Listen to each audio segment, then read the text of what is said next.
Hello dear students, कैसे हैं आप सभी। इस नए वर्ष 2025 की आप सभी को बहुत बहुत बधाई। मैं कुलदीप गौतम जेके संकल्प क्लासेस में आपका बहुत बहुत स्वागत है। आपके बहुत ही प्यारे से चैनल पर हम लोग चैप्टर 3 को क्लास 10 मैथ्स के चैप्टर 3 को कवर कर रहे हैं, जिनमें हम लोगों ने एक्सरसाइज 3.1 ऑलरेडी कवर कर रखा है एंड एक्सरसाइज 3.2 को सॉल्व कर रहे हैं। अभी एक्सरसाइज 3.2 का क्वेश्चन फर्स्ट एंड सेकंड हम लोगों ने कवर कर लिया है एंड क्वेश्चन नंबर थर्ड को हम लोग पढ़ने वाले हैं। क्वेश्चन नंबर 3 हम लोग सॉल्व करेंगे। क्वेश्चन 3 के अंडर में 6 प्रॉब्लम्स है एंड 6 प्रॉब्लम्स को हम लोग 1 बाय 1 कवर कर रहे हैं एंड आशा करता हूँ बहुत ही एंजॉयफुल तरीके से आप लोग एक्सरसाइज 3.2, 3.1 सभी लेक्चर्स को पढ़ रहे होंगे, समझ में आ रहा होगा। धीरे धीरे हम लोगों ने 3.2 की ओर आ चुके हैं। अब हम लोग 3.3 के लिए आगे की ओर बढ़ रहे हैं। उससे पहले एक्सरसाइज 3.2 को कंप्लीट करने से पहले एक छोटा सा इन्फॉर्मेशन देना था आप लोग। क्लास 10 CBSE मैथ्स के लिए रोल नंबर्स इशू हो चुका है एंड जनवरी मंथ में आप सभी के लिए प्रैक्टिकल्स भी स्टार्ट होने वाले हैं। सो दैट जिन्होंने भी स्टूडेंट्स जिनका प्रिपरेशन हो चुका है, फर्स्ट ऑफ ऑल आप सभी स्टूडेंट्स, उन सभी स्टूडेंट्स को बहुत बहुत बधाई। जिन्होंने भी अभी तक प्रिपरेशन नहीं किया है, जल्दी से जल्दी अपने आप को ज़्यादा से ज़्यादा टाइम देते हुए सिलेबस को कवर कर लीजिए, सो दैट आने वाले नेक्स्ट फ्यू डेज़ के अंडर में जो एग्ज़ाम्स होने वाले हैं, मैं बोल सकता हूँ फरवरी मंथ 15 से स्टार्ट होने वाले एग्ज़ाम्स। सो उससे पहले कंप्लीट करके रिवीजन करना भी ज़रूरी होता है। सिर्फ इस बेसिस पे आप लोग जाएंगे कि पढ़ना है एंड एग्ज़ाम्स देने जाना है, तो फिर प्रॉब्लम्स आते हैं। ज़्यादा अच्छा मार्क्स गेन करना है तो प्रिपरेशन पहले से ही हो जाना चाहिए and then revision is mandatory. Revision होगा तभी जाके अच्छे मार्क्स, अच्छे परसेंटेज गेन कर पाने में सफलता मिलता है। सो दैट सभी स्टूडेंट्स डेफिनेटली जिनका सिलेबस कवर नहीं हुआ, कवर हो जाना चाहिए अभी तक, एंड जिन्होंने अभी तक कवर नहीं किया, जल्दी से जल्दी अपने सिलेबस को कवर कर लीजिए। और जितना भी पॉसिबल हो पा रहा है, जहाँ तक मैं आप लोगों तक अपने लेक्चर्स को पहुँचाऊँगा एंड जितने चैप्टर्स मुझसे पॉसिबल हो पा रहे हैं मैं आप लोगों तक सॉल्व करके पहुँचाने वाला हूँ। बहुत ही अच्छे से, बहुत ही डिटेल्स में हम लोग पढ़ रहे हैं। जिन स्टूडेंट्स तक मेरी वीडियोस पहुंच रही है, जिन्हें अच्छी लग रही है, लाइक शेयर एंड सब्सक्राइब करना बिल्कुल भी ना भूलें एंड बेल आइकन्स को भी दबाना ना भूलें, सो दैट आने वाले नेक्स्ट बेहतरीन वीडियोस की नोटिफिकेशन आप लोगों तक ज़रूर पहुंचे।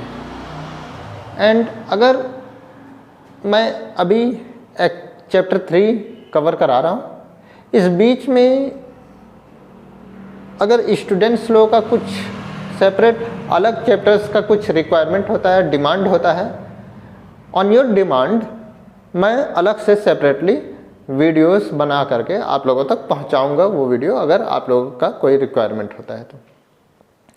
सो डेफिनेटली एग्ज़ाम्स में हम लोग अच्छे से कवर करेंगे एंड किसी तरह का कोई अलग से डाउट्स हैं वे भी क्वेश्चन पूछ सकते हैं कमेंट बॉक्स में कमेंट करके स्टूडेंट्स। सो अब हम लोग एक्सरसाइज 3.2 कवर करेंगे एंड मैं आप लोगों से कहना चाहूँगा कि जो भी स्टूडेंट्स जिनका प्रिपरेशन हो चुका है, वे प्रैक्टिस सेट ज़रूर सॉल्व करें। प्रैक्टिस सेट ज़रूरी होता है एंड प्रीवियस 10 ईयर्स के क्वेश्चन पेपर्स को भी सॉल्व करें, सो दैट आप लोगों को पैटर्न समझ में आएगा किस तरह से पैटर्न होता है। बेसिक स्टूडेंट्स हो या स्टैंडर्ड स्टूडेंट्स हो, वो सभी स्टूडेंट्स का सिलेबस तो सेम होता है, बस थोड़ा सा मैथ्स का लेवल बढ़ जाता है स्टैंडर्ड स्टूडेंट्स वालों का।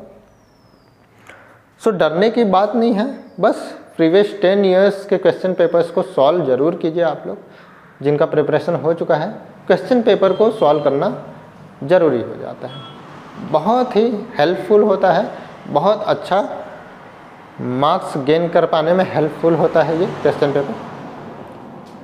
सो इस तरह से आप लोगों का प्रिपरेशन होना चाहिए कि मोर देन 95% 97% आप लोग गेन कर सकें।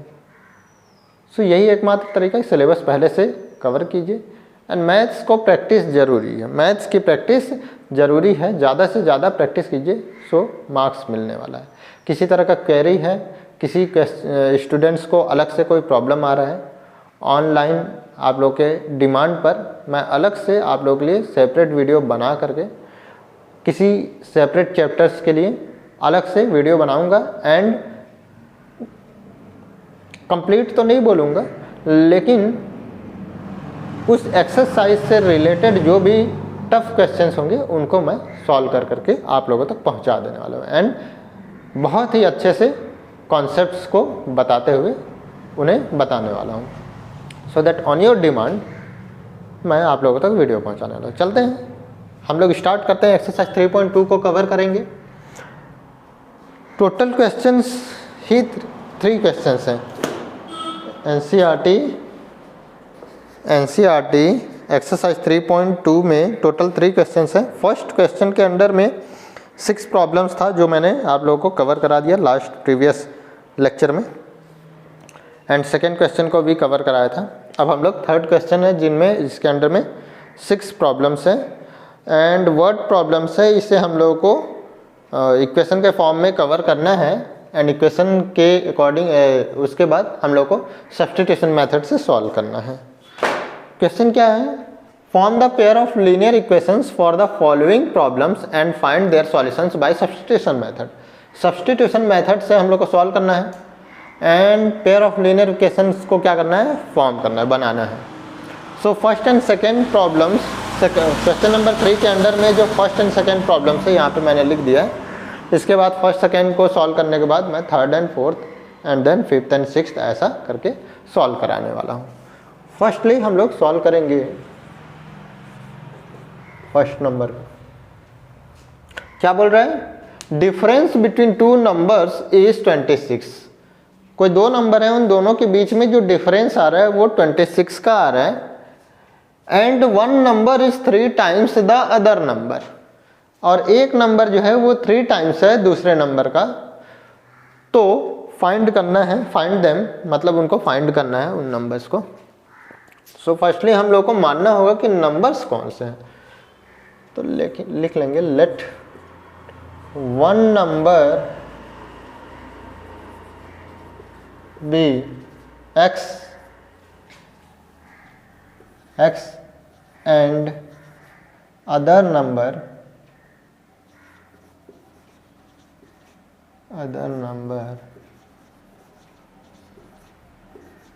b y। then according to question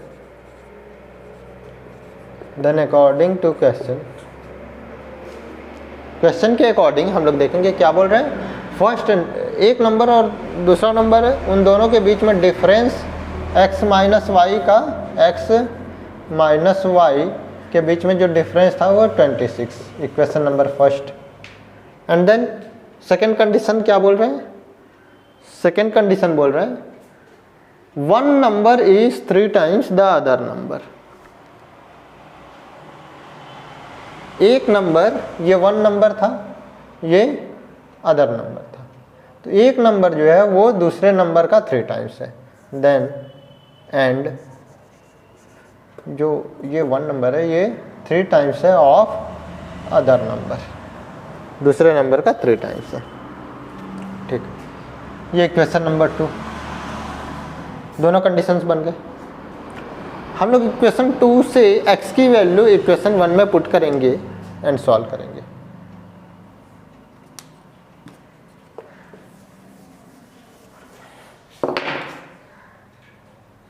x minus y is equal to 26, equation 1, x is equal to 3y। Equation 2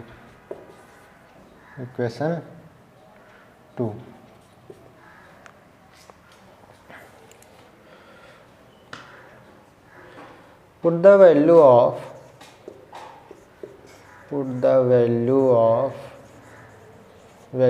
of x from equation 2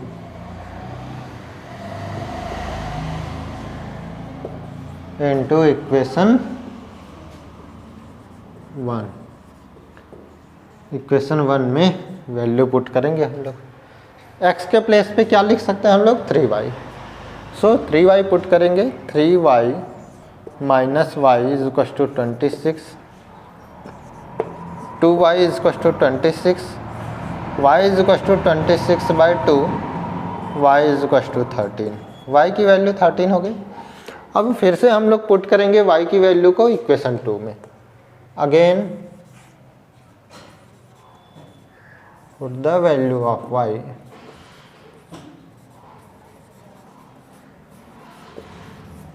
in equation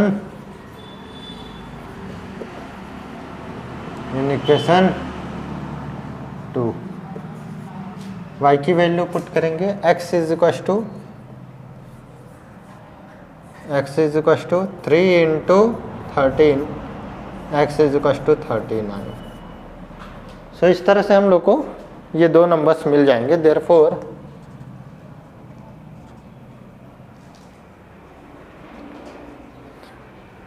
the required two numbers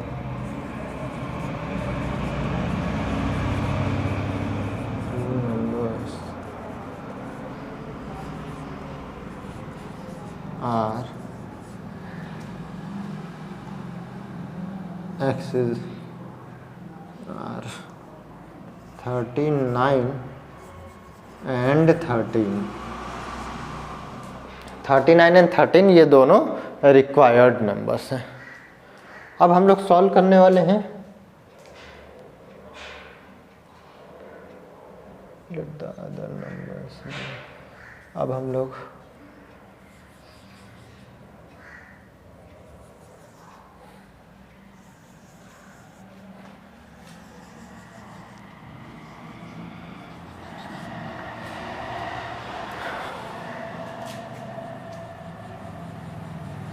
second question को solve करने वाले हैं हम लोग।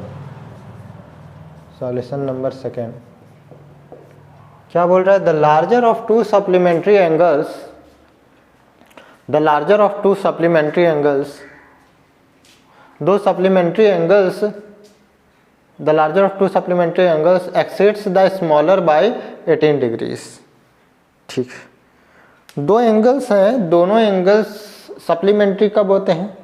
जब किसी two angles को का सम 180 डिग्री होता है तो उन दोनों एंगल को हम लोग बोलते हैं सप्लीमेंट्री एंगल। सपोज मैंने बोला एक एंगल है 100 डिग्री तो दूसरा एंगल क्या हो जाएगा? 80 डिग्री। दोनों प्लस करने से 180 डिग्री। सो ये और ये दोनों एंगल क्या है? सप्लीमेंट्री एंगल है। मैं बोलूँगा 100 का सप्लीमेंट्री एंगल क्या है? 80 डिग्री। एंड 80 डिग्री का सप्लीमेंट्री एंगल क्या है? 100 डिग्री। सो इस तरह से हम लोग का सप्लीमेंट्री एंगल बनता है। इसी तरह से मैं बोलूँ अगर 150 डिग्री एक एंगल है तो दूसरा एंगल 30 डिग्री होगा, दोनों को प्लस करने से 180 डिग्री। सो सप्लीमेंट्री एंगल किसी भी दो एंगल्स को, किसी भी टू एंगल्स को प्लस करने से 180 डिग्री बने। सो डेफिनेटली यहाँ पे दिख रहा है एक बड़ा नंबर है, एक छोटा नंबर है। सो यहाँ पे हम लोगों को कौन सा लार्जर नंबर है, कौन सा स्मॉलर नंबर है ये गिवन नहीं है। हाँ, लेकिन ये गिवन है कि लार्जर नंबर जो है दो नंबर्स का है ना, the larger of two supplementary angles exceeds the smaller by 18 degrees, है ना। स्मॉलर से 18 डिग्री ज़्यादा है लार्जर वाला, है ना। तो इसे हम लोग कंप्लीट करेंगे इक्वेशन के फॉर्म में। पहले तो हम लोग देखेंगे let the larger number B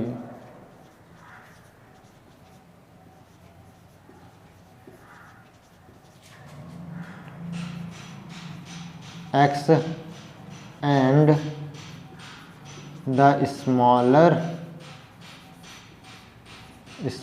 number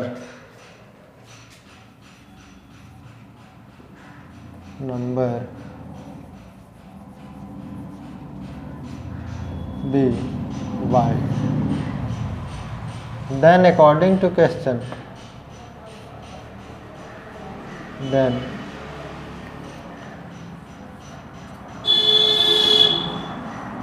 according to question के अकॉर्डिंग क्या बोलता है? पहले तो हम लोग देखेंगे दो नंबर है, दोनों को प्लस करने से कितना होना चाहिए? 180 degree. So x plus y is equal to 180 degree. या फिर इससे पहले हम लोग लिखेंगे since we know that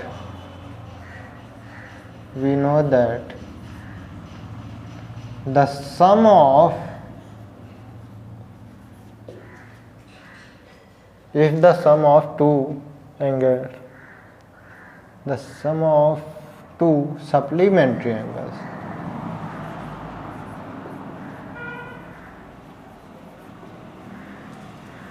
we know that the sum of two supplementary angles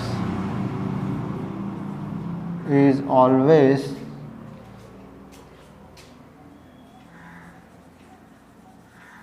equal to 180 degree.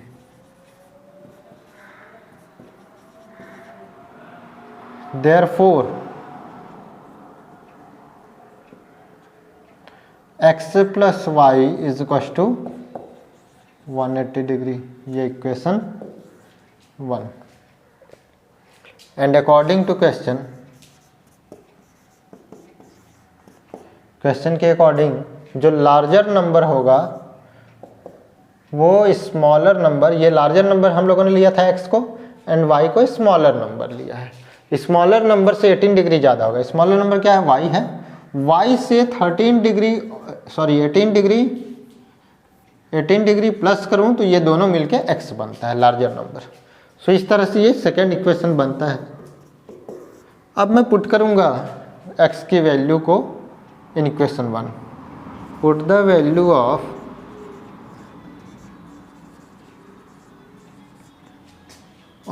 x in equation 1 from equation 2. Equation 2 से मैं x की वैल्यू पुट करूँ. x के प्लेस पे क्या लिख सकता हूँ? y plus 18. तो यहाँ पे y प्लस 18 मैं लिखूँगा. y plus 18 plus y is equal to 180 degree. y plus y 2y, ये y and y like terms हैं, दोनों प्लस हो जाएगा. एंड 18 राइट साइड शिफ्ट होगा तो 180 डिग्री माइनस 18 क्या होगा? 70 and 62. 2y is equal to 162. Then y is equal to 162 divided by 2. 2 से कैंसिल आउट होगा. 2 8 जा 2 1 जा. y की वैल्यू हम लोग को मिल गई.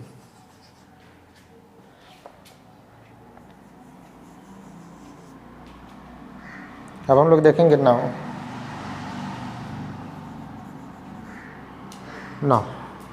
सिंस सब्स्टिट्यूशन मेथड है तो वैल्यू पुट करके हम लोग फाइंड कर रहे हैं.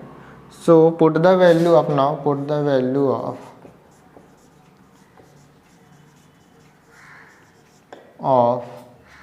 y in equation 2.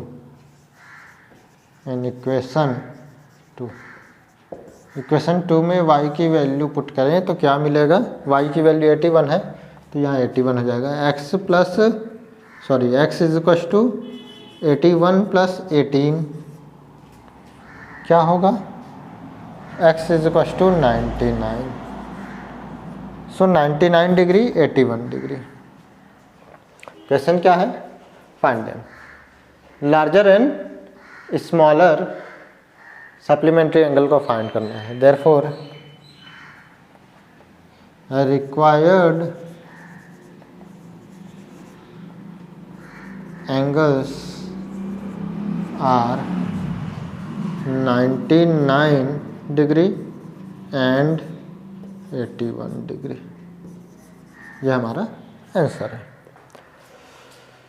First and second question कुछ एक जैसा ही है, एक जैसे ही सॉल्व भी हुए हैं एंड बहुत अच्छे से बहुत इजीली समझ में आ चुका होगा आप लोगों को। किसी तरह का कोई क्वेरी है, कुछ डाउट्स हैं, कमेंट बॉक्स में मैसेज करके आप लोग पूछ सकते हैं। मैं कोशिश करूँगा सेपरेटली अलग से कुछ बता सकूँ आप लोगों के लिए। इसे नोट कर लीजिए। नेक्स्ट हम लोग third and fourth number solve करेंगे, नोट करेंगे।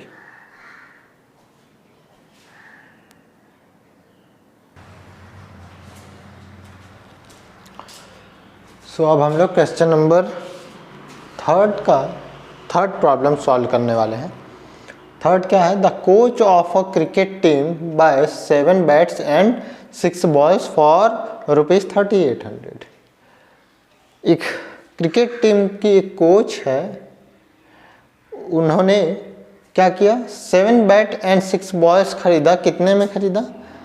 3800 रुपीज़ में खरीदा उसे। फिर उससे बाद में उसने 3 बैट्स एंड 5 बॉल्स और लिया और वो उसे 1750 रुपीज़ में पड़ा। Find the cost of each bat and each ball. हर एक बॉल एंड हर एक बैट की कॉस्ट पता करना है।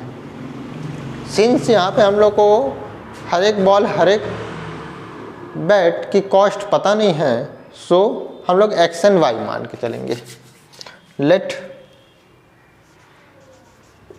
the cost of one bat and one ball be X rupees, X and rupees Y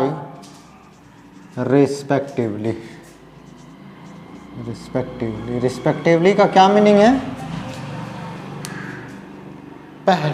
एक बैट पहले आए, बॉल बाद में आए, तो फर्स्ट के लिए फर्स्ट एंड सेकेंड के लिए second. That is first bat का कॉस्ट X रुपीज़, एक बैट का कॉस्ट X रुपीज़, 1 बॉल का कॉस्ट Y रुपीज़। सो इस तरह से हम लोग को यूज़ करना है। अब हम लोग देखेंगे देन अकॉर्डिंग टू क्वेश्चन अब हम लोग सॉल्व करने वाले हैं। देन मैं बोलूँगा कि सपोज मैंने एक एग्जांपल लिया कि 1 बैट का कॉस्ट कितना है? 15 रुपीज़ है। देन 2 बैट का कॉस्ट कितना हो जाएगा? 2 × 15 कितना होगा? 30 रुपीज़, 30 रुपीज़ हो जाएगा। इसी तरह से 3 बैट का कॉस्ट कितना हो जाएगा? 3 × 15 दैट इज़ 45 रुपीज़। सो समझ में आ रहा है, जितने नंबर्स यहाँ पे बढ़ते जा रहे हैं उस नंबर्स को हम लोग 15 से मल्टीप्लाई कर रहे हैं। इसी तरह से यहाँ पे हम लोगों ने देखा कि ये 7 बैट्स हैं, तो 7 बैट्स के लिए क्या हो जाएगा? 1 बैट के लिए मैंने बोला X रुपीज़। देन 7 बैट के लिए क्या हो जाएगा? 7 × X that is 7X rupees. So इस तरह से हम लोग को सॉल्व करना है। इसी तरह से Y रुपीज़ है 1 बॉल का कॉस्ट, तो 6 बॉल के कॉस्ट के लिए कितना हो जाएगा? 1 बॉल के लिए क्या कॉस्ट था? Y rupees. देन 6 बॉल के लिए क्या कॉस्ट हो जाएगा? 6Y rupees. एंड इन दोनों को प्लस करेंगे तो कितना हो जाना चाहिए? 3800 रुपीज़। तो मैं सीधा यहाँ पर लिखने वाला हूँ देन अकॉर्डिंग टू क्वेश्चन के अकॉर्डिंग मैं बोलूँगा 7x + 6y = 3800। Equation number first. इसी तरह से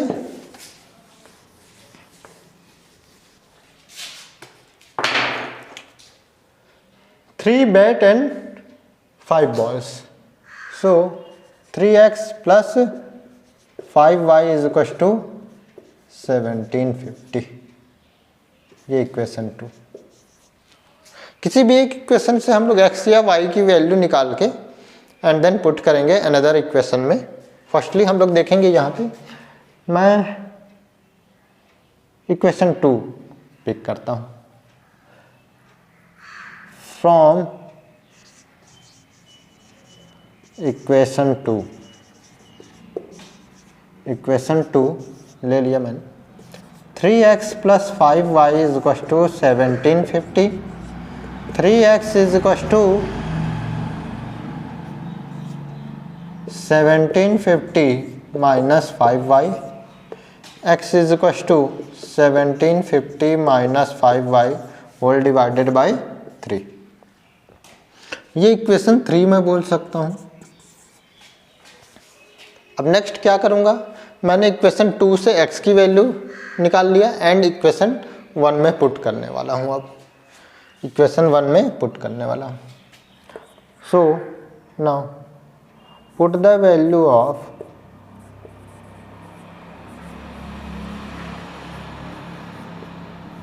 x from equation 3 into equation 1। Equation 1 में पुट करेंगे हम लोग वैल्यू x की वैल्यू, x के प्लेस पे हम लोग क्या लिखने वाले, 1750 - 5y whole divided by 3। x = this, ये 5 है, ठीक। पुट करेंगे x के प्लेस पे 7 into x that is 1750 - 5y whole divided by 3। ये x है, 7x ये मल्टीप्लाई है, 7x ये x के प्लेस पे आ गया। फिर प्लस 6y है, plus 6y is equal to 3800। Solve करेंगे इसे, क्या होगा, 7 मल्टीप्लाई होगा अंदर, 7 0 जा 0, 7 5 जा 35 कैरी 3, 7 7 जा 49, 3 52 कैरी 5 एंड 7 1 जा 7 5 12 माइनस 7 5 जा 35y और ये 3 इससे मल्टीप्लाई हो जाएगा तो 3 6 जा 18 plus 18y whole divided by 3 is equal to 3800। अब आगे सॉल्व करेंगे।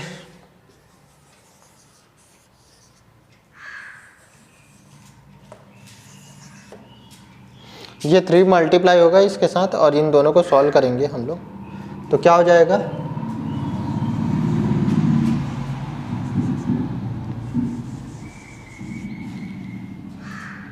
क्या होगा, 12,250 12,250 माइनस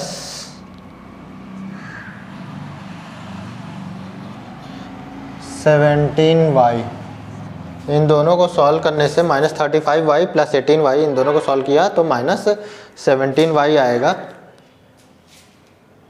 एंड ये 3 साथ साथ में ये 3 यहाँ पे मल्टीप्लाई भी होगा, तो क्या हो जाएगा 3 × 3800 माइनस 17y।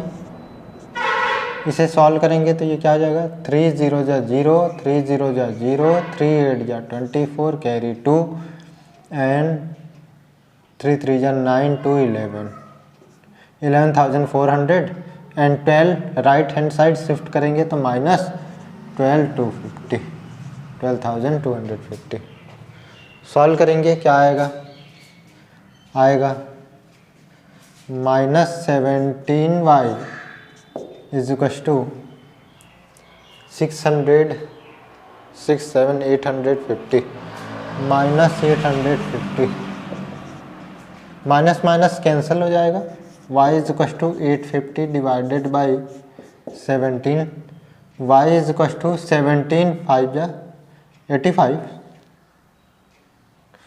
17 5 जा 85 एंड 0 y की वैल्यू आ गई। हम लोग को y की वैल्यू मिल गई है। अब x की वैल्यू फाइंड करना है तो थर्ड इक्वेशन में y पे पुट कर देंगे, हम लोग y की वैल्यू पुट कर देंगे। किसी भी इक्वेशन पे हम लोग वैल्यू पुट करते हैं y की तो एग्जैक्टली वही सेम आंसर आने वाला है। ज़्यादा बेटर होगा, यहाँ पे हम लोगों को x मिल रहा है, डायरेक्टली y की वैल्यू बस पुट करना है। So now put the value of y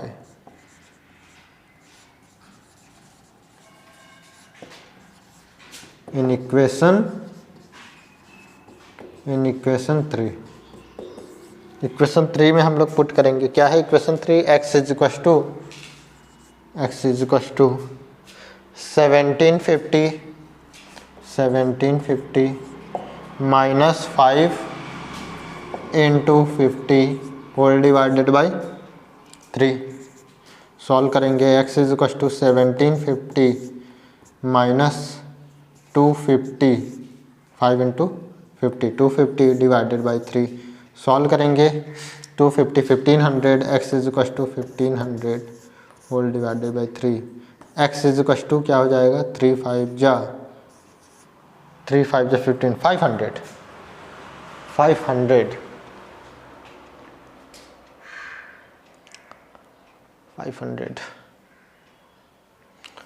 अगर मैं चेक करूं x की वैल्यू 500 है तो 7 5 3500 एंड y की वैल्यू कितना है 50, तो 6 5 30, हाँ 300। ठीक है, ठीक।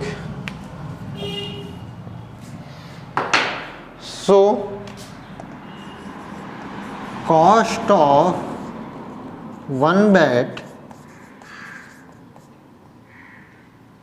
is rupees 500 and that of 1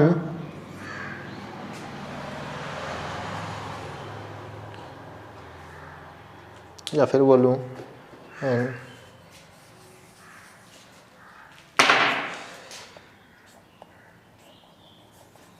cost of 1 ball is rupees 50। 1 ball की कॉस्ट 50 रुपीज़ एंड 1 बैट की कॉस्ट 500 रुपीज़ हम लोग को आएगा। आप लोग चेक कर सकते हैं इक्वेशन में पुट करके, x की वैल्यू 500 यहाँ पुट कीजिए एंड y की वैल्यू 50 यहाँ पुट कीजिए। सॉल्व करेंगे तो ये 3800 आ जाने वाला है। या फिर यहाँ पे x की वैल्यू 500 एंड y की वैल्यू 50, सॉल्व करेंगे तो 1750 आ जाना है।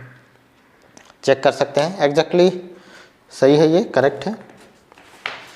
नोट करेंगे। इसके बाद हम लोग क्वेश्चन नंबर 4 सॉल्व करेंगे।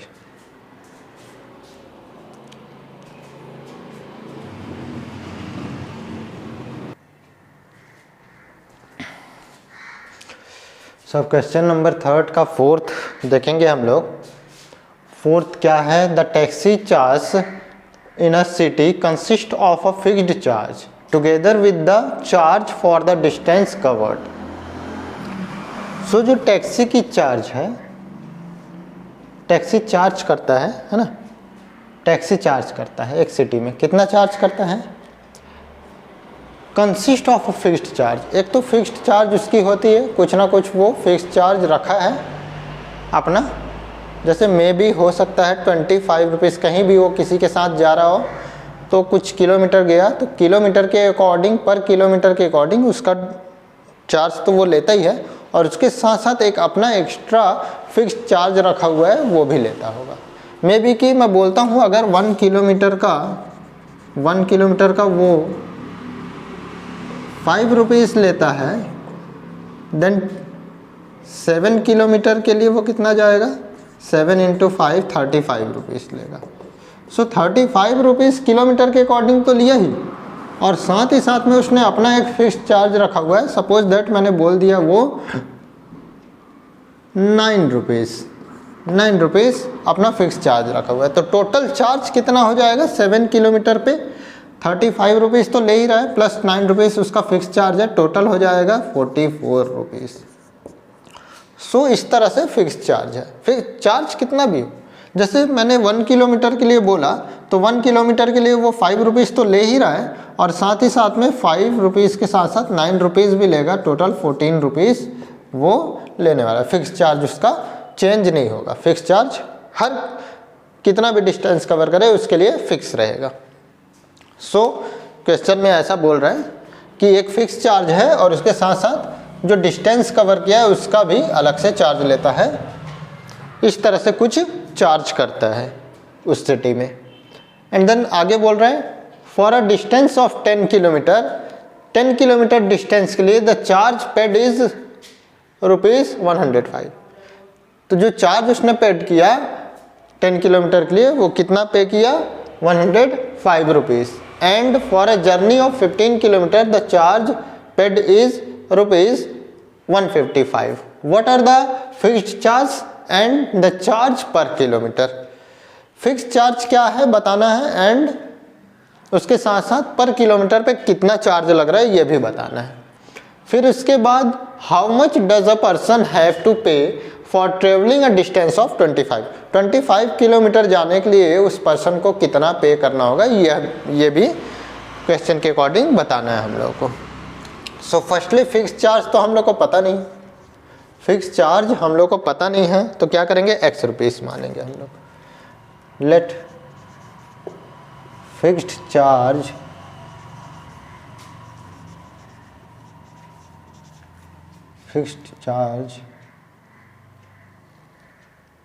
B ₹x and per kilometre charge, हम लोग को यही तो फाइंड करना है, per kilometre charge, per kilometre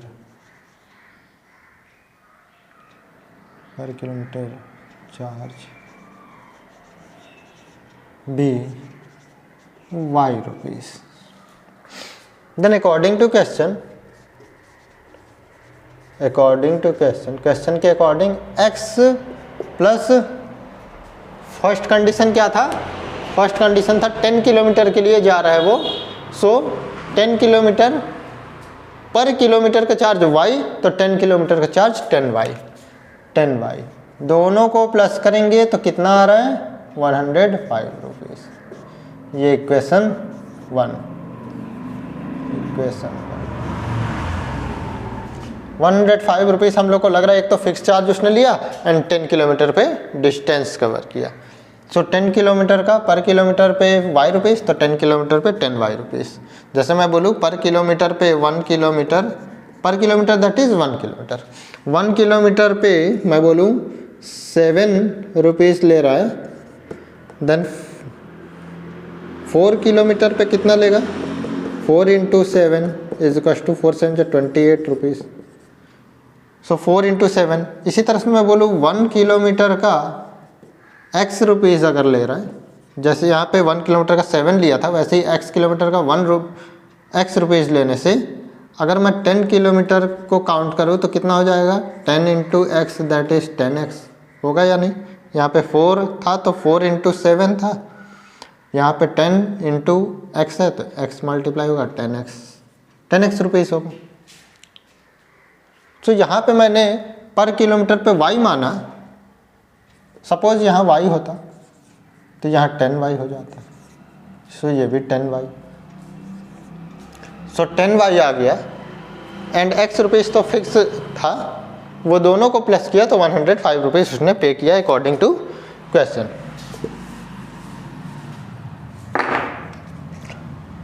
second condition क्या बोल रहे हैं, and for a journey of 15 kilometre the charge paid is ₹155। 15 kilometre के लिए जो चार्ज होगा 155 रुपीज़ वो दे रहा है, 155 रुपीज़ दे रहा है। x rupees charge, fix charge तो यहाँ पे होगा ही, साथ साथ में 15 किलोमीटर के लिए जा रहा है तो 15 × y इतने रुपीज़, दोनों मिलके 155 दे रहा है। सो अब हम लोग इक्वेशन 2 या इक्वेशन 1 किसी भी इक्वेशन को पिक करेंगे एंड उसके अकॉर्डिंग सॉल्व करेंगे। सपोज मैंने इक्वेशन 1 ले लिया इस बार, है ना, फ्रॉम इक्वेशन 1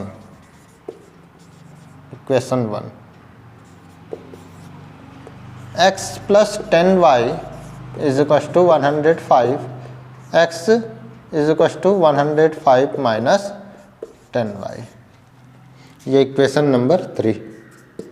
अब इक्वेशन 3 से हम लोग पुट करेंगे वैल्यू इक्वेशन 2 में। इस बार इक्वेशन 1 को हमने पिक किया था।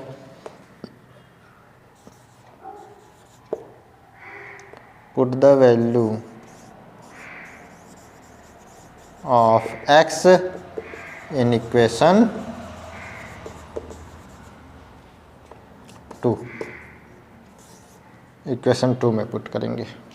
x की वैल्यू 105 माइनस 10y है, सो x के प्लेस पे 105 माइनस 10y ये लेने वाला हूँ मैं, ये x के प्लेस पे है, एंड प्लस 15y अलग से है, इज इक्वल टू 155। सॉल्व करेंगे,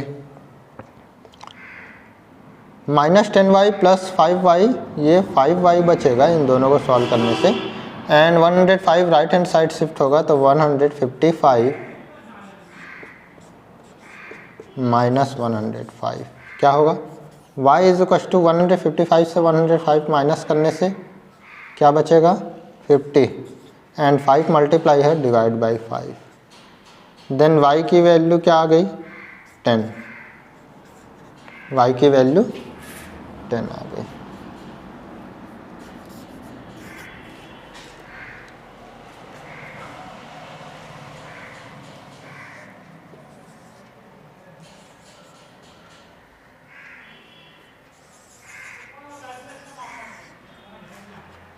नेक्स्ट हम लोग सॉल्व करने वाले हैं अब इसके आगे। y की वैल्यू 10 आ गई, y की वैल्यू को पुट करेंगे हम लोग इक्वेशन 3 में। इक्वेशन 3 में y की वैल्यू पुट करेंगे।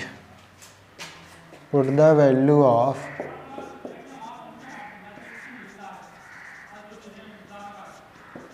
y इन इक्वेशन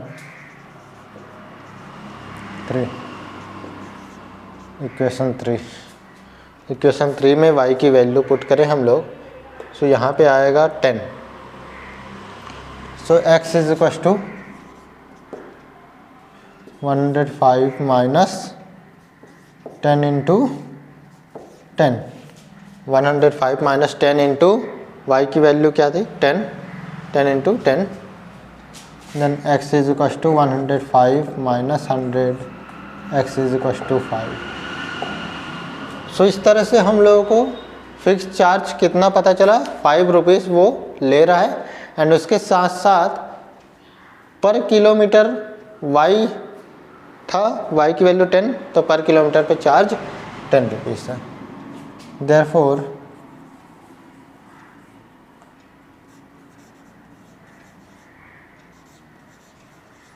फाइंड क्या करना है, fix charge and per kilometre charge. Therefore fixed charge is ₹5 and charge per kilometer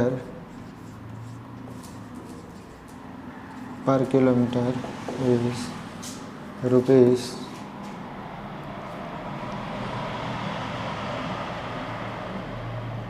₹10।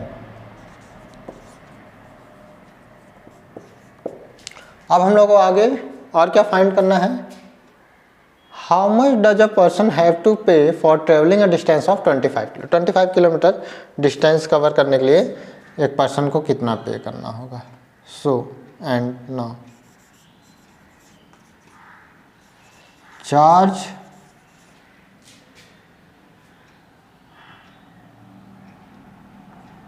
For travelling a distance of 25 kilometer is equal to fixed charge plus charge for 25 kilometer।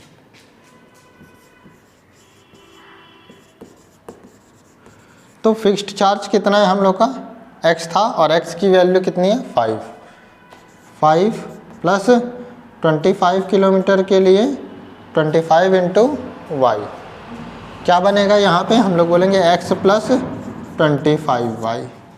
So x की value क्या है, x की value 5 plus 25 into y की value क्या है 10, कितना हो जाएगा 5 plus 250 is equal to 255 rupees. So इस तरह से 255 रुपीज़ पे करना होगा 25 किलोमीटर डिस्टेंस कवर करने के लिए। बहुत ही अच्छे से, बहुत ही सुंदर तरीके से एक्सप्लेन किया मैंने, बहुत अच्छे से समझ में आ गया होगा आप लोगों को। नोट करेंगे इसे, इसके बाद हम लोग 5th नंबर सॉल्व करेंगे।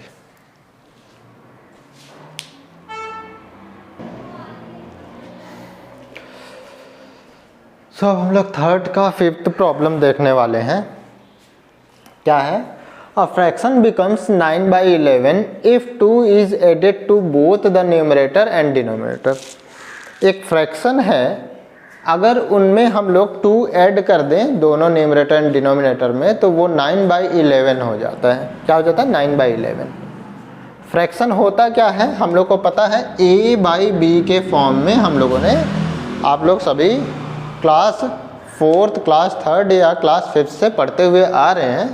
फ्रैक्शन a/b के फॉर्म में होता है एंड यहाँ पे ये न्यूमरेटर होता है और ये डिनोमिनेटर होता है एंड डिनोमिनेटर कभी भी नॉट इक्वल टू 0 होता है, मतलब b की वैल्यू कभी भी नॉट इक्वल टू 0 होगा। इस फॉर्म में आप लोगों ने पढ़ा होगा। सो यहाँ पे हम लोग फ्रैक्शन को a/b या x/y किसी भी फॉर्म में हम लोग ले सकते हैं। सपोज मैंने a/b के फॉर्म में ही ले लिया, a/b, इन दोनों फ्रैक्शन में 2 ऐड किया तो मुझे मिल जाएगा 9/11, ऐसा क्वेश्चन के अकॉर्डिंग। फिर इसके बाद बोलता है अगर 3 ऐड करें दोनों में, यहाँ पे मैं 3 लिख दूँ, if 3 is added to both the numerator and denominator it becomes 5/6। अगर मैं दोनों न्यूमरेटर एंड डिनोमिनेटर में 3 ऐड कर दूं, a में भी 3 b में भी 3 ऐड कर दूं तो मुझे मिलेगा 5/6। So find the fraction, fraction find करना है, a/b जो हम लोगों ने माना था उसे फाइंड करना है। सो अब हम लोग इसे सॉल्व करेंगे, देखते हैं कैसे सॉल्व करेंगे। लिखूंगा let the fraction B a/b। फिर इसके बाद हम लोग देखेंगे देन अकॉर्डिंग टू क्वेश्चन के अकॉर्डिंग a में +2 कर दिया, b में भी +2 कर दिया, तो क्या मिल गया मुझे 9/11। क्या करूँगा मैं, क्रॉस मल्टीप्लिकेशन, 11 मल्टीप्लाई होगा a +2 से एंड 9 मल्टीप्लाई होगा b +2 से। सॉल्व करेंगे 11a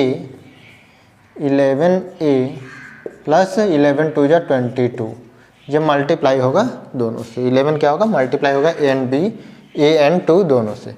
एक बार a से मल्टीप्लाई होगा तो 11 हो जाएगा, एक बार 2 से मल्टीप्लाई होगा तो 11 2 जा 22 and 9 into b 9b plus 9 into 2 9 2 जा 18, ठीक 18 एंड 9b हम लोग को मिल गया। यहाँ पे सॉल्व करें अगर हम लोग तो क्या मिलता है हम लोग को 11a,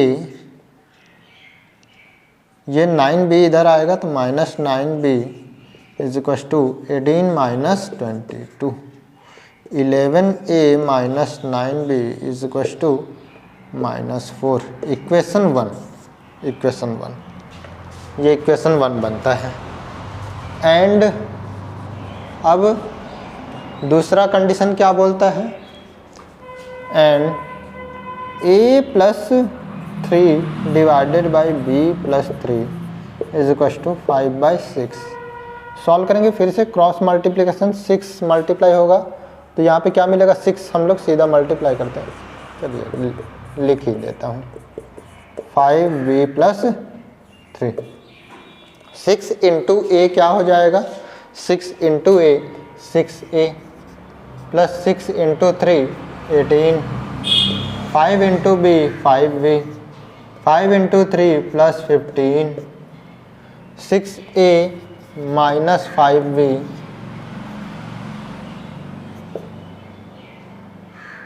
is equal to 15 minus 18। क्या हो जाएगा?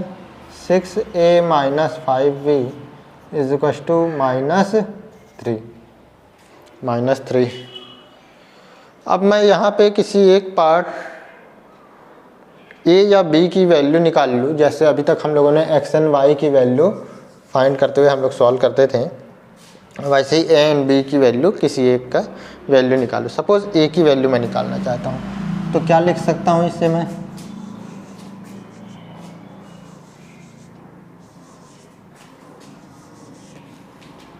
क्या लिख सकता हूँ? 6a is equal to -3 plus 5b। 6a minus 5b right hand side shift करेंगे तो -3 पहले था प्लस 5b। इसे ऐसा भी लिख सकता हूँ मैं, 6a is equal to 5b minus 3। कोई प्रॉब्लम नहीं है। a is equal to 5b minus 3, 5b minus 3 whole divided by 6। मुझे मिल गया ये इक्वेशन नंबर 3। अब इक्वेशन 3 से मैं इक्वेशन 3 नहीं, equation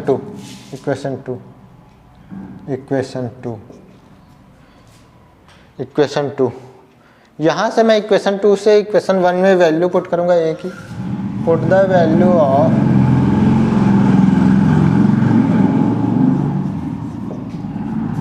a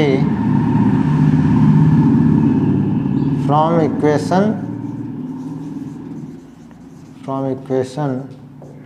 2 in equation 1। Equation 1 में पुट करूँगा। इक्वेशन 1 में मुझे a की वैल्यू पुट करना है। 11 पहले से है, 11 इंटू a की वैल्यू क्या है? a के प्लेस पे मैं लिखने वाला हूँ 5b minus 3 whole divided by 6, लिख लिया। And -9b is equal to -4। Solve करेंगे। 11 5 जा 55, b माइनस 11 3 जा 33। ये मल्टीप्लाई ऊपर वाले न्यूमरेटर के साथ मल्टीप्लाई होता है। ब्रैकेट के बाहर ये यहाँ पे फ्रैक्शन फॉर्म में कोई नंबर दिया हुआ है और इसके बाजू में मल्टीप्लाई के फॉर्म में बिना फ्रैक्शन का कोई नंबर दिया हुआ है, तो ये ऊपर वाले नंबर से मल्टीप्लाई हो जाएगा।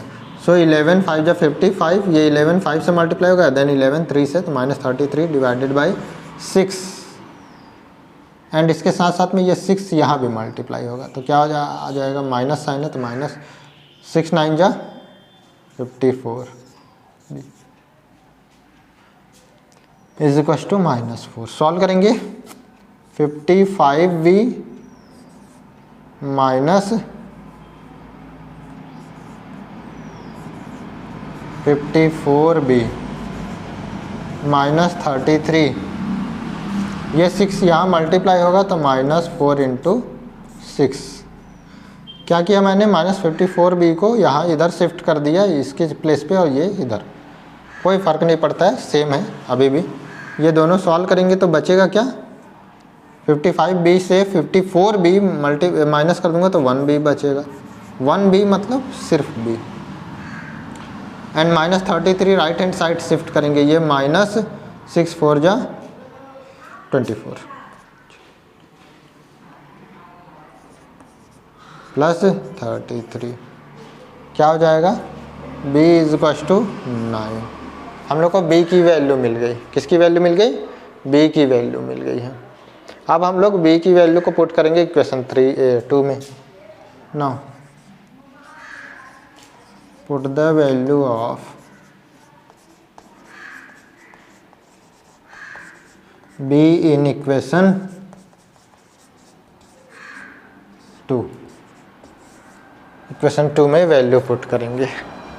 क्या मिलने वाला है? a is equal to 5 into b की value 9, 9 minus 3 whole divided by 6 क्या आएगा,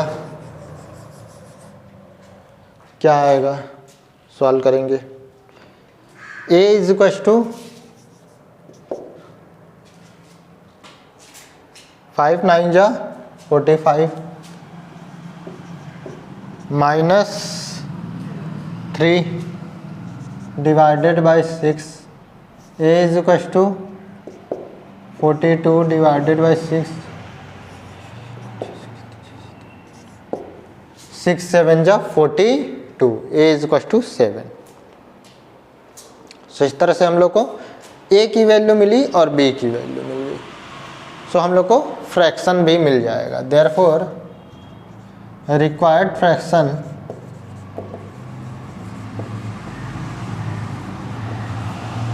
a by b is equal to क्या हो जाएगा, a की वैल्यू 7 एंड b की वैल्यू 9, 7 9। चेक भी कर सकते हैं हम लोग। ये हमारा आंसर आ चुका है, मैं एक्स्ट्रा सॉल्व कर रहा हूँ। चेक करें अगर हम लोग तो चेक करने में क्या हो जाएगा, a बाई बी, a में +2 किया एंड b में +2 किया था तो मुझे 9/11 मिल रहा था। क्या सच में ऐसा हो रहा है? a की वैल्यू 7 है तो 7, a की वैल्यू 7 है तो 7 + 2 डिवाइडेड बाई b की वैल्यू 9 है, 9 + 2 इज इक्वल टू 9/11 एग्जैक्टली आ रहा है। इसी तरह से मैं 3 प्लस करूँ तो 7 में +3 करूँ एंड 9 में +3 करूँ तो कितना आता है, 10/12, दोनों कट हो जाएंगे, 5/6। ठीक, 5/6 भी हम लोग का आ रहा है चेक करने से। Second condition and first condition दोनों फुलफिल हो रहा है। सो हम लोग का ये आंसर एकदम करेक्ट है। नोट करेंगे इसे, आप लोगों को सिर्फ यहाँ तक सॉल्व करना है, ये मैं एक्स्ट्रा मैंने बताया है। ठीक, सो इसे नोट कर लेने के बाद अब हम लोग नेक्स्ट 6th नंबर सॉल्व करेंगे, देखते हैं।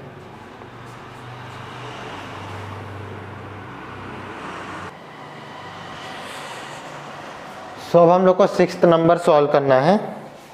6th नंबर क्या है, 5 years hence, 5 साल बाद, अब से 5 साल बाद बोलेंगे, अब से 5 साल बाद the age of Jacob will be 3 times that of his सन।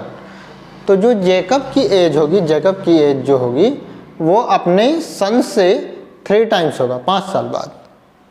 5 साल बाद मतलब अब से 5 साल बाद, अब से 5 साल बाद जेकब की एज अपने सन से 3 times, 3 गुना ज़्यादा होगा। And 5 years ago Jacob's age was 7 times that of his son. और 5 साल पहले जेकब की जो एज थी वो 7 times थी अपने सन के। ठीक है, सपोज मैंने यहाँ पे एक प्रेजेंट एज लिया, प्रेजेंट एज में जेकब एंड उस सन, एस मतलब सन, जे मीन्स जेकब, जेकब का जो एज है वो x है एंड सन का जो एज है वो y है, सपोज इतना। देन 5 years ago, इधर से 5 साल पीछे जाए हम लोग तो 5 years ago, 5 साल पहले जेकब एंड सन, एंड 5 साल बाद 5 years hence।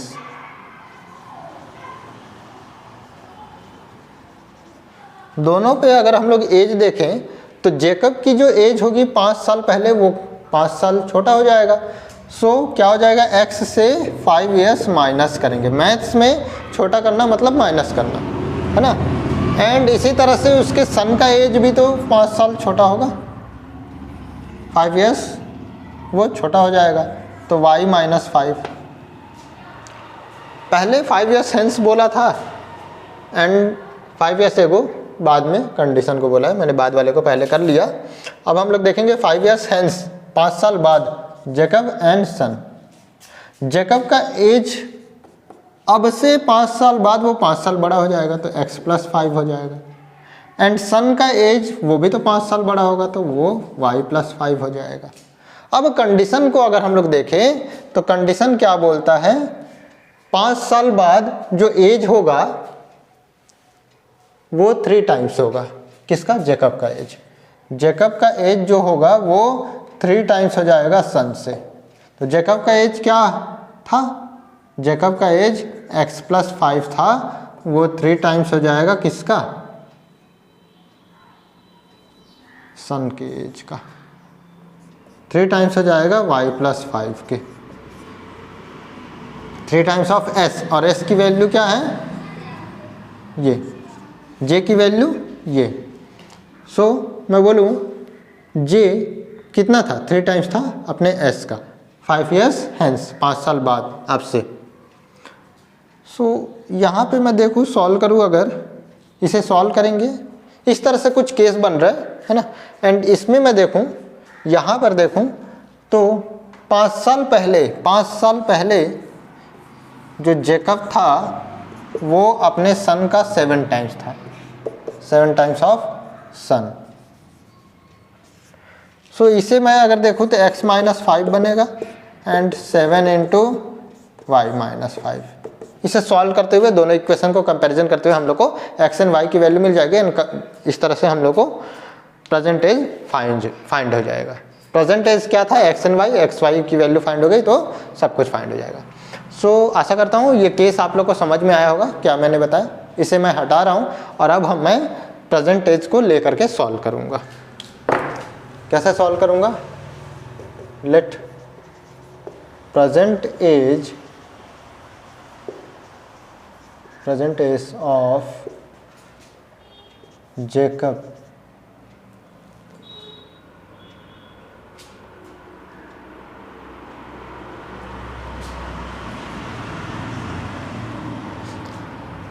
पहले हम लोग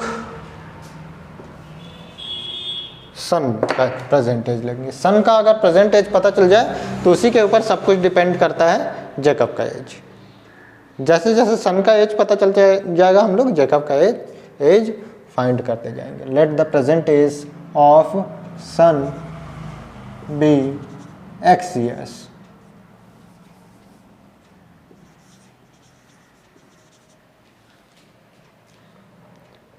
या फिर सन है तो s ले लेते हैं, है ना, और जेकब है तो j ले लेते हैं, s years and Jacob's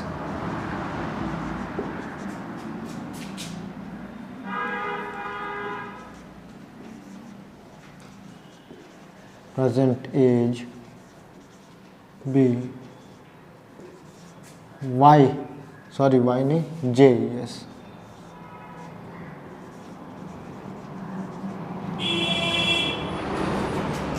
Then according to question,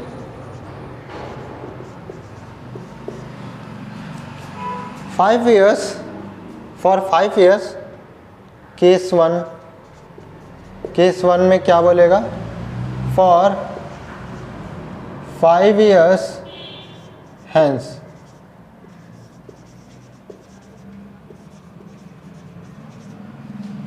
for 5 years hence, इसे मैं हटा रहा हूँ।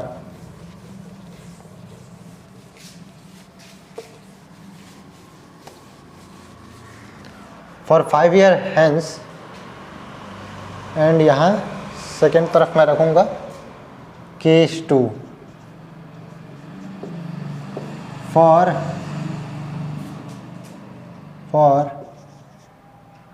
5 years ago।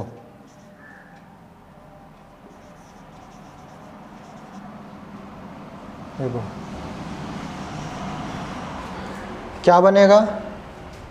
5 साल पहले।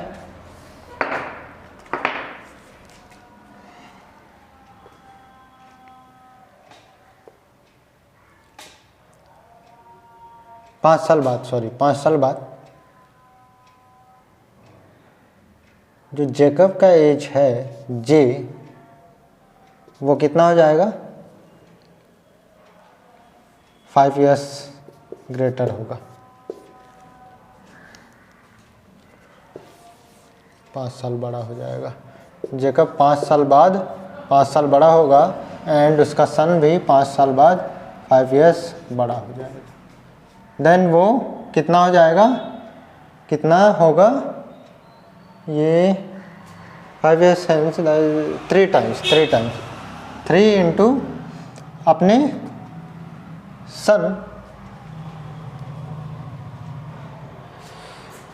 सन के एज से 3 टाइम्स ज़्यादा बड़ा होगा जेकब 5 साल बाद।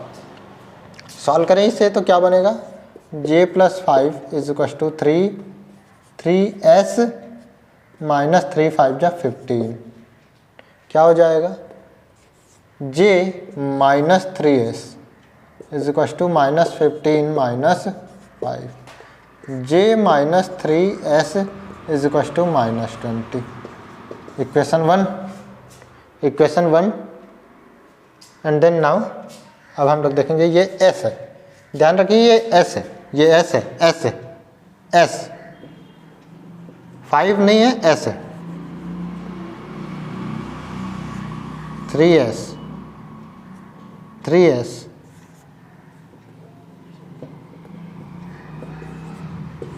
3s सो इक्वेशन 1 बनता है ये। अब सेकेंड इक्वेशन हम लोग देखें, j माइनस 5s एगो ना, j minus 5 is equal to s plus minus 5, इससे 7 टाइम्स ज़्यादा बड़ा होगा। सॉल्व करेंगे, j minus 5 is equal to 7s minus 35। Solve करेंगे, j माइनस 7s इधर आ जाएगा is equal to minus 35 plus 5, कितना आ जाएगा, j minus 7s is equal to minus 30। ये इक्वेशन 2। अब हम लोग किसी एक इक्वेशन को लेंगे। सपोज मैंने इक्वेशन लिया first equation from equation 1। Equation 1 से देखूं, j minus 3s is equal to minus 20 है, j is equal to minus 20 plus 3s, या फिर इसे मैं ऐसा लिख सकता हूँ, j is equal to 3s plus minus 20। ये इक्वेशन नंबर 3 बनता है। अब यहाँ से हम लोग वैल्यू पुट करेंगे इक्वेशन 2 में, यहाँ से हम लोग इक्वेशन 2 में वैल्यू पुट करेंगे। Put the value of j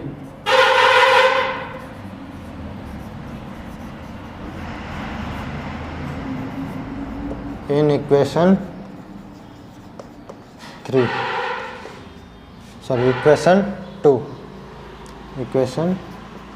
2। Equation 2 में j की वैल्यू पुट करेंगे। j is equal to 3s minus 20 है, यहाँ पे 3s minus 20, 3s minus 20 j के प्लेस पे है and then minus 7s is equal to minus 30। Solve करें अगर इसे हम लोग तो क्या मिलेगा हम लोग को, 3s minus 7s,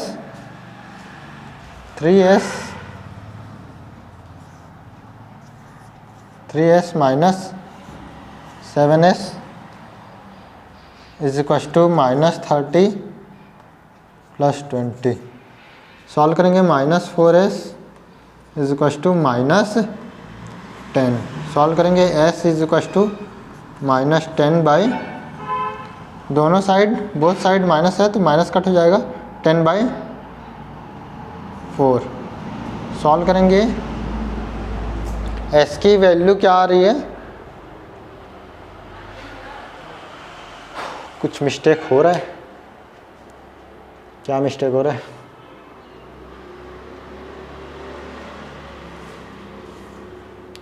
five years hence 3 times था,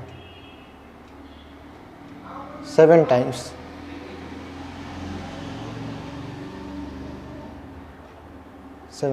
j माइनस 5 इसे सॉल्व करें तो j + 5 3s - 15 माइनस नहीं प्लस 3 5 जा प्लस 15 हाँ ठीक 3s + 15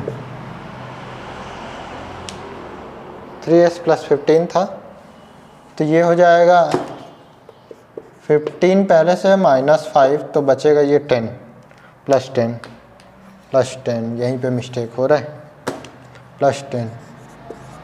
+10 हुआ। इसे भी चेक कर लेते हैं j - 5 7s - 35 7 5 जा 35 ठीक j - 7s = -35 एंड +5 -30 ओके।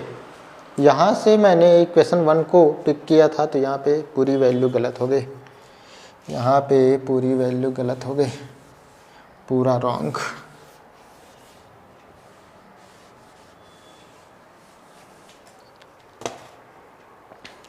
सो यहाँ पे हम लोग देखेंगे फ्रॉम इक्वेशन 1 j = 10 + 3s ये j की वैल्यू हम लोग को मिल गई -30 -3s है उधर जाएगा तो +3s हो जाएगा j की वैल्यू। ये equation number 3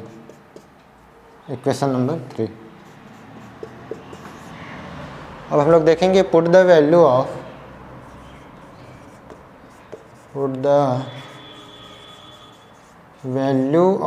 j in equation 2 में वैल्यू पुट करेंगे। j की वैल्यू क्या है 10 + 3s 10 + 3s ये j के प्लेस पे फिर -7s = -30 10 right hand side shift होगा 3s - 7s ये दोनों सॉल्व करेंगे तो क्या हो जाएगा -4s = -30 -10 -4s = -40 then s = minus cancel हो जाएगा बोथ साइड -4s -40 से माइनस कैंसिल हो जाएगा s = 40/4 s = 4 10 जा 10। फिर अब s की वैल्यू को हम लोग इक्वेशन नंबर 3 में पुट करेंगे। अगेन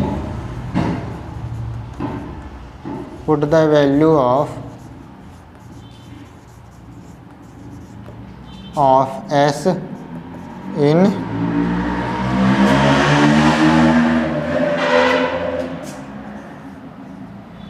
इक्वेशन 3 इक्वेशन 3 में वैल्यू पुट करें अगर हम लोग s की इक्वेशन 3 में तो क्या मिलेगा j = 10 + 3 × 10 j = 10 + 30 j = 40। सो मैं बोल सकता हूँ यहाँ पर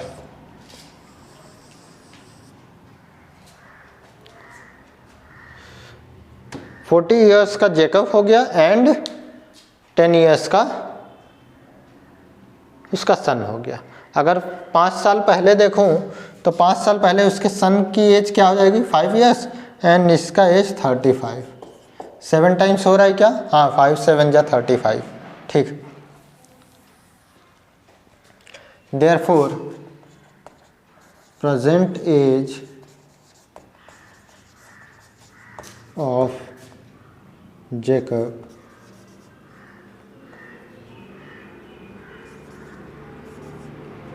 is 35 40 years